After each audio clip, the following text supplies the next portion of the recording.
আসন্ন ত্রয়োদশ জাতীয় সংসদ নির্বাচনে গণ অধিকার পরিষদকে মাত্র 2টি আসন দেওয়ার ব্যাপারে ইঙ্গিত দিয়েছিল বিএনপি। আসন দুটি হল পটুয়াখালী 3 ও ঝিনাইদহ 2।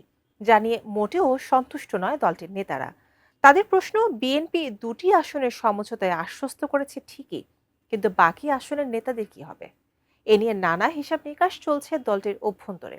এমন বাস্তবতায় আদৌ কি বিএনপির সঙ্গে সমঝোতায় যাবে গণ অধিকার পরিষদ, নাকি নিজেরাই 300 আসনে প্রার্থী দেবে? এসআই রাজ জানাচ্ছেন বিস্তারিত।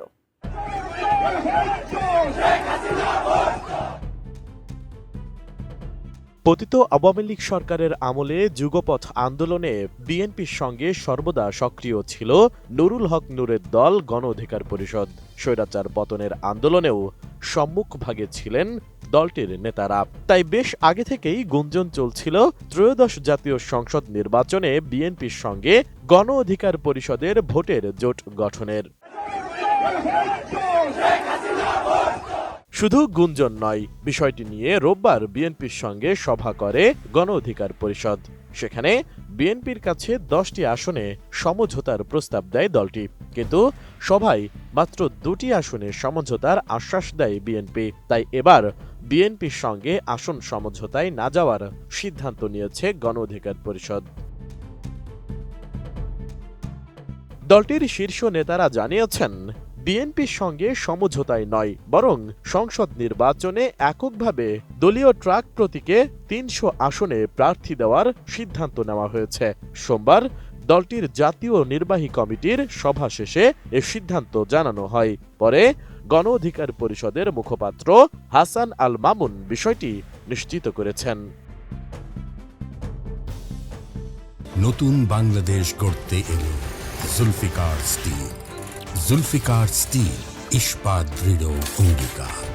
নিজের ফেসবুক আইডিতে এক পোস্টে হাসান আল মামুন লিখেছেন, আগামী ত্রয়োদশ জাতীয় সংসদ নির্বাচনে বিএনপির সঙ্গে কোনো জোট বা আসন সমঝোতায় যাবে না গণ অধিকার পরিষদ। গণ অধিকার পরিষদের নেতৃবৃন্দের মতামতের ওপর ভিত্তি করেই এমন সিদ্ধান্ত নেওয়া হয়েছে। বিষয়টি নিয়ে গণ অধিকার পরিষদ 23 ডিসেম্বর এক সংবাদ সম্মেলনের মাধ্যমে দলীয় অবস্থান পরিষ্কার করবে, এমনটা উল্লেখ করে হাসান আল মামুন লিখেন, বিএনপির সঙ্গে আসন সমঝোতা কিংবা জোটের আলোচনার আনুষ্ঠানিক পরিসমাপ্তি ঘটতে যাচ্ছে আগামীকাল। এদিকে এদিন বিকেলে দলটির উচ্চতর পরিষদের আরেক সদস্য ও গণমাধ্যম সমন্বয়ক আবু হানিফ তার ফেসবুক পোস্টে লিখেছেন, 2 সিটে আসন সমঝোতায় বিএনপির সঙ্গে যাচ্ছে না গণ অধিকার পরিষদ। এককভাবে 300 আসনে নির্বাচন করার সিদ্ধান্ত হয়েছে।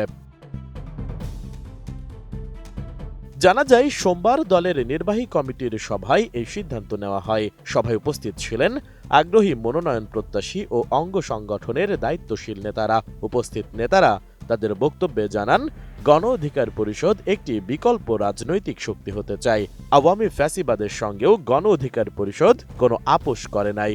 অন্য কোনো দলের সঙ্গে আপোষ বা সমঝোতায় যেতে তারা রাজি নয়। গণ অধিকার পরিষদের মনোনয়নপত্র বিতরণ 25 ডিসেম্বর পর্যন্ত চলবে। আগামী 28 ও 29 ডিসেম্বর দলীয় প্রার্থীরা মনোনয়নপত্র জমা দেবে। এসআই রাজ, এটিএন নিউজ, ঢাকা।